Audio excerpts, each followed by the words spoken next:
Ano, nasa TLID yung Lord. Okay. Pero mukhang nakakadepensa ang Pre, ang Onyx galaw ng Philippines. kamay Pero, mo, pre. Teka, sige. Pre, ako na nga. Ang Oh, galaw. itry pa. Kaya, nadepensa. may naririnig ba tayo? Nadepensahan ng Onyx Philippines yung ikalawang Lord na nakuha ng team nila Fabian at ang Young Stallions ngayon.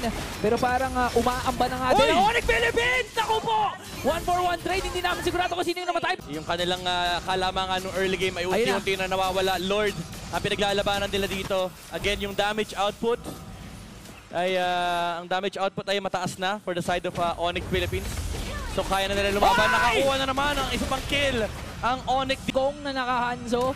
Yung Hanzo kanina si Kyrie yun pero pareho naman kasi silang pogi. So ibig sabihin nun, marunong sila gumamit nun Oo, uy, conceal. Ay, may nag-conceal dito. Hindi kami sigurado kung sino yung nag-conceal dahil wala kami Uli kami nag-flicker din. Parang si Witty ata yung flicker doon. Nagkalamang may na-shutdown nga at ang nakapatay yung TLID. Nakalamang ng isang hero, nakalamang ng bahagya. Pero lumalaban pa rin naman ang Onyx Philippines. Oh, nakadalawa na ang TLID. Oo. Pero huwag kayong mag-alala, kita namin sino lamang. Oo, kita namin sino lamang. Unti-unti na nga pumapasok ang Young Stallions ngayon na kahit maraming nagsasabi na medyo shaky ang kanilang nagiging performance up against the World Champions. Medyo okay! Yung Gatot Kacha, kasi tignan mo naman yung first item, Blade Armor.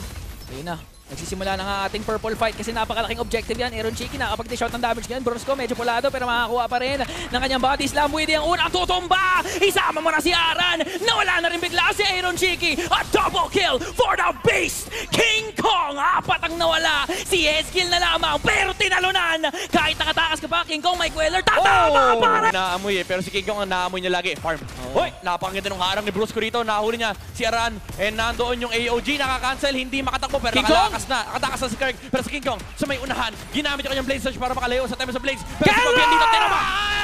Tinamaan siya nung Chrono Dash at panina rin ng Queller mula kay King Kong. At surut-surut nang tumutumba ang TLID triple kill para kay Kelra. Eto na ba? Eto na ba? Saan ka punta?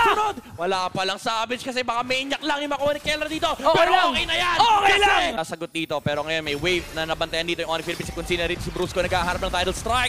And yung napakaganda nung latag ng RWM and nabuhat nila dito si Witty yung kabayo pinili niya this time around. Brusco na siya. Sapat na yung muscle niya para may angat niya yung kabayo. And si King Kong nabuhay para kalabas siya with the Blade Search. And si Aran tutumba naman sa Kelra! Triple kill para sa kanya. Hinawakan niya na naman si Aaron Cheeky. Dalawa na lang. Savage. Coco sa pa. Si Kelra. Pero sabi niya, disiplina. Tower lang ang gusto niya. Mega kill para kay Super Friends.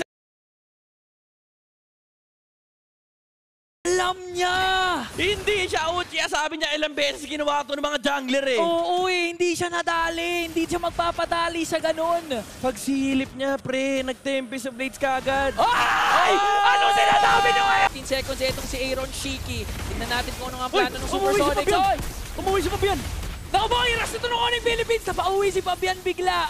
King Kong, ayun na nga yung multo. Tignan natin. Mukhang aabot naman. Lord! Magiging retribution battle ito. Pumasok si Fabian. Pero huwag niyong kakalimutan. Si King Kong pa rin. Ang Beast. Ang King of the Jungle. Nahuli pa! Pinasok na nga dito si Aran. Nagpapyo ka na immortality pero napaligiran. Middle lane habang the rest nasa baba.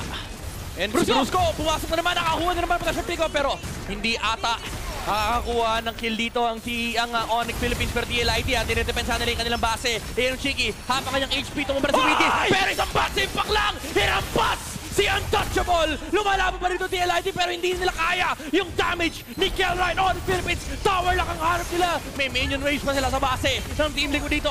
And Fabian, naghaharap ng pick up sa likuran. Pero Tyler Strike. Press na Tsunami Slam. Bumagsak mula sa itaas yung Ling. And tutumba pa si Fabian. May minion way pa sa may middle lane. And wala nang dedepensa sa TLID. Oy, magigit kayo. May Sky Piercer yan. May Piercer yan. O yun, tumba na. Okay, nabigyan si Super Prince. Nabigyan si Super Prince pero may minion doon sa kita. Nandito si King Kong. Nandito si Kelra. Nandito lahat. And